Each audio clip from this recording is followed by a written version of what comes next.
રાજકોટમાં ઉનાળાની શરૂઆતથી વકર્યો છે રોગચાળો। જી હા, માત્ર એક જ સપ્તાહમાં 1500થી વધારે કેસ નોંધાઈ ચૂક્યા છે। શરદી, ઉધરસ, ઝાડા ઉલટી અને તાવના કેસ વધ્યા છે, જેમાં સૌથી વધારે ઉધરસના 1091 કેસ નોંધાયા। સિવિલમાં સામાન્ય તાવના 281 કેસ નોંધાયા છે।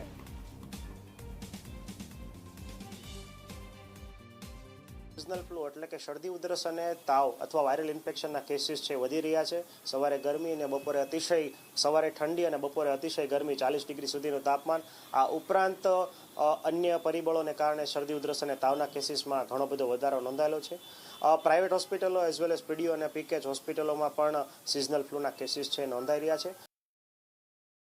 કોઈ પણ વ્યક્તિને શરદી, ઉધરસ, તાવ, નાકમાંથી પાણી વહેવું, આ ઉપરાંત સ્નાયુમાં કળતર થવું, નબળાઈ અનુભવી, શ્વાસ લેવામાં થોડી પણ જો તકલીફ થાય અને શરદી છે સામાન્ય દવા લેવાથી ના મટે તો તાત્કાલિક નજીકના આરોગ્ય કેન્દ્રનો સંપર્ક કરવો, જેથી વહેલું નિદાન અને વહેલું સારવાર કરાવી શકીએ અને કોમ્પ્લિકેશન છે એ ન્યુમોનિયાની કોમ્પ્લિકેશન ના થાય એનું ધ્યાન રાખી શકાય।